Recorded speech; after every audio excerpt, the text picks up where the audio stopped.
আজকের ক্লাসে আমরা শিখব, তোমরা যারা এইচএসসি সেকেন্ড ইয়ারে পড়ো তোমাদের ইংরেজির একটি গুরুত্বপূর্ণ টপিক আছে, সেটা হচ্ছে use of suitable words and phrases. এই কিছু ওয়ার্ডস এবং ফ্রেজের ব্যবহার আমরা শিখব আজকের এই ভিডিওতে। তো প্রথমে আমরা শিখব ওয়াজ বর্ন। এই ওয়াজ বর্নটা কিভাবে ব্যবহার করা হয়। তো এটা হচ্ছে উপরে বক্সে দেওয়া থাকে তোমাদের, আর হচ্ছে শূন্যস্থান দেওয়া থাকে, সেই বক্স থেকে শূন্যস্থানে বসাইতে হয়।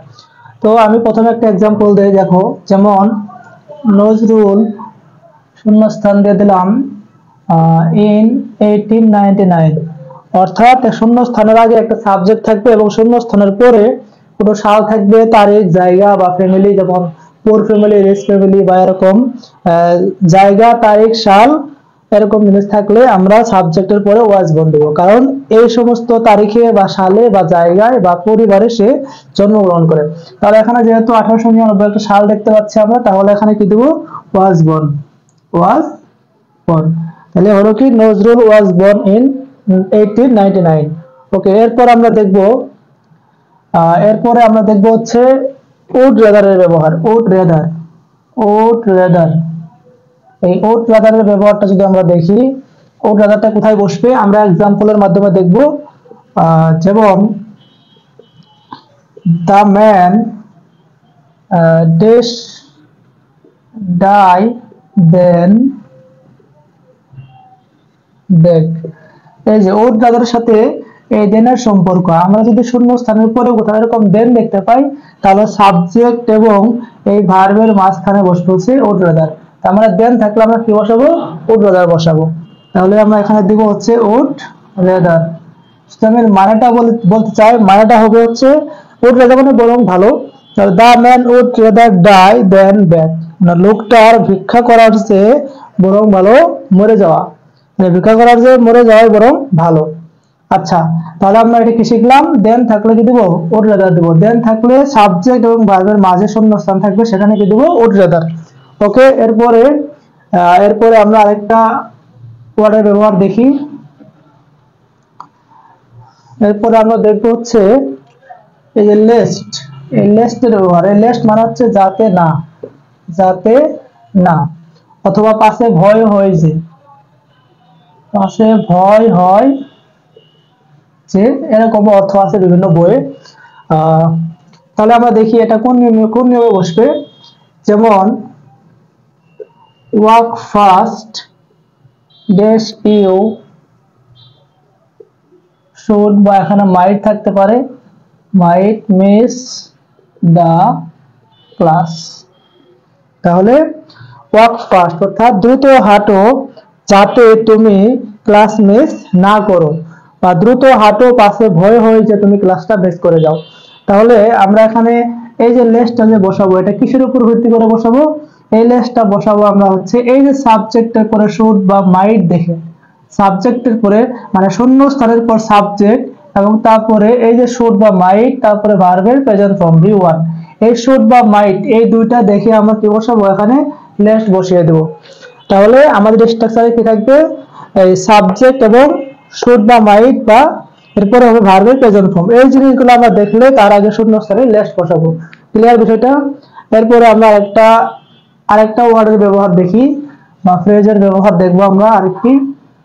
এবার আমরা দেখবো হচ্ছে হোয়াট ইফ এর ব্যবহার। হোয়াট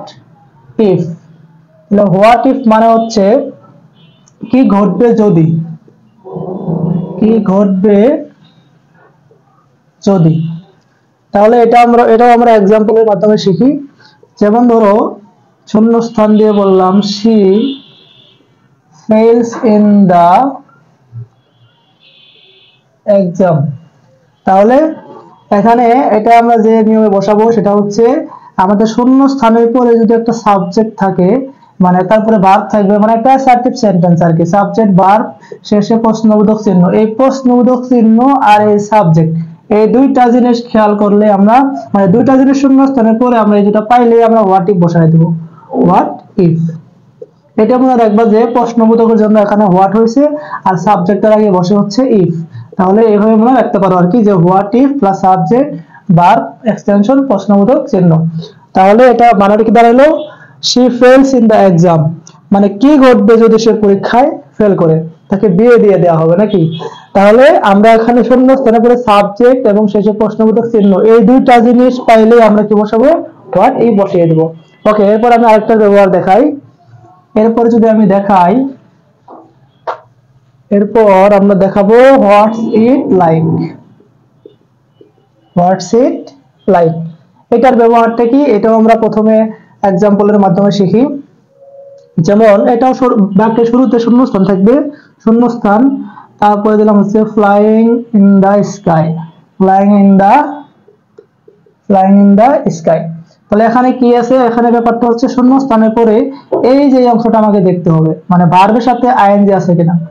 শূন্যস্থানের পরে ভার্বের সাথে আইএনজি এবং শেষে প্রশ্নবোধক চিহ্ন, এই যে এই দুইটা জিনিস খেয়াল করলে মানে আমরা দেখতে পাইলে আমরা এখানে হোয়াটস ইট লাইক বসাবো। হোয়াটস ইট লাইক মানে হচ্ছে কেমন লাগবে,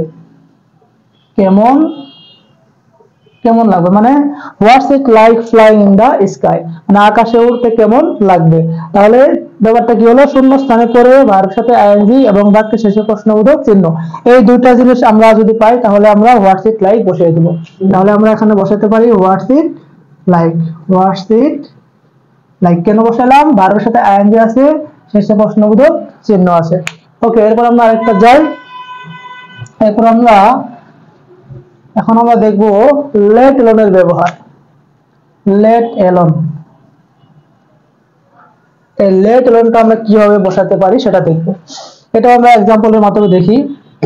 আমি যদি লিখি যে she cannot buy a phone dash a laptop। তাহলে এখানে কি দাঁড়ালো, দেখো এখানে একটা নেগেটিভ সেন্টেন্স, ক্যান নট আছে, সে can not buy a phone, সে একটি ফোন কিনতে পারে না, একটা ল্যাপটপ তো দূরের কথা। ওকে, তাহলে লেট এলোন মানে কি, তো দূরের কথা, তো দূরের কথা, বা একটা মানে লেখা যায় ভাবাই যায় না, ভাবাই যায় না। তাহলে সে একটি ফোন কিনতে পারে না, একটি ল্যাপটপ তো ভাবাই যায় না, অথবা সে একটি ফোন কিনতে পারে না, একটি ল্যাপটপ তো দূরের কথা।